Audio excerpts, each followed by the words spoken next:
Ticket rates ఎందుకు పెంచాలి అని చాలామంది అడుగుతూ ఉంటారు. ఒక నిమిషం థ్యాంక్ యూ. సినిమా రేట్లు ఎందుకు పెంచాలని అడుగుతారు. ఈ రోజున సినిమా రేట్లు పెంచాలి అంటే it's a purely demand and supply. నాకు శంకర్ గారి సినిమా నేనే బ్లాక్లో కొనుక్కొని చూశాను చెన్నైలో. అది నా సరదా. అది అంటే నాకు ఇచ్చిన డబ్బులు నేను కొనుక్కొని చూశాను. ఇప్పుడు ఆ బ్లాక్లో వెళ్ళే డబ్బు ఎవరికి వెళ్ళిపోద్ది. అలా కాకుండా టికెట్ రేట్లు డిమాండ్ అండ్ సప్లై మీద ఉంటుంది. అలాంటి డబ్బులు పెరిగితే మీరు ఇష్టపడి మీ హీరోకో ఏదో ఇష్టమైన సినిమాకో మొదటి రోజే చూడాలనుకుంటారు.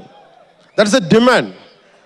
అందుకని ఎందుకు ఇంతంటే బడ్జెట్స్ పెరిగిపోయినాయి. తెలుగు సినిమా మొత్తం ప్రపంచపరంగా వెళ్తూ ఉన్నాయి. దీనికి డబ్బులు కావాలి అంటే పెట్టుబడులు కావాలి. మార్కెట్స్ పెరిగినాయి. అలాగే పెరిగిన ప్రతి రూపాయికి 18% జిఎస్టీ కడతాం. ప్రభుత్వానికి ట్యాక్స్ వస్తుంది. పెరిగిన ప్రతి రేటుకి ట్యాక్స్ వస్తుంది. ఇదేదో ఉట్టినా ఇవ్వట్లేదు ప్రభుత్వం. ప్రతి ఒక్కరికి ఏముంటుందంటే దీని ఒక ఫాల్స్ నెరేటివ్ ఉంది బయట. నా సినిమాకి టికెట్ రేట్లు పెంచకపోగా తగ్గించేశారు. భీమ్లా నాయక్కి ఇప్పుడు చాలామంది హీరోస్ అందరూ కూడా వాళ్ళెవరూ కూటమికి మద్దతు చెప్పలేదు.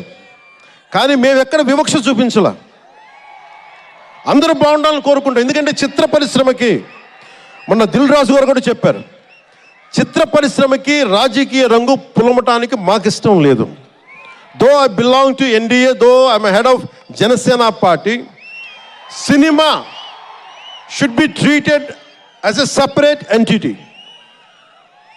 No politics should seep into cinema. Milton Friedman అనే ఒక ఎకానమిస్ట్ ఒక చిన్నపాటి పెన్సిల్ని ఇలా చూపిస్తూ, ఈ పెన్సిల్ని తయారీకి ఈ కనిపించే టిప్పు ఈ మెటీరియల్, దీని లోపల ఉండే గ్రాఫైటు ఈ మెటీరియల్, ఇవన్నీ ఒక్కొక్కటి చెప్పుకుంటూ దీనికి వెనక పెన్సిల్ కూడా రబ్బరు, ఇది ఎక్కడి నుంచి వస్తుంది ఇలా చెప్పుకుంటూ వెళ్తా. ఇది ఒక్క ప్రాంతం నుంచి రాలా, అనేక దేశాల నుంచి. గ్రాఫైట్ ఏమో ఎక్కడ వేరే కంట్రీస్ నుంచి. ఈ పెన్సిల్కి పెట్టిన మన బ్రాంజ్ రిబ్బన్ను అదేమో వేరే చైనా నుంచో లేదంటే ఏషియా నుంచి. ఈ చేసిన వాళ్ళందరూ ఒక మతం కాదు, ఒక కులం కాదు, ఒక దేశం కాదు.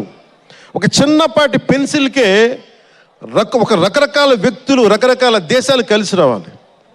అలాంటిది ఇంత సినిమాకి శంకర్ గారు తమిళియన్, మనకి దిల్ రాజు గారు ఫ్రమ్ తెలంగాణ. ఇక్కడ ఒక్కొక్కరిని అడగండి, ఒక్కొక్కరు ఒక్కొక్క రాష్ట్రం నుంచి వస్తారు. బట్ అందరూ కలిసి సినిమాని తీస్తారు, మీకు ఆహ్లాదం కలిగజేస్తారు.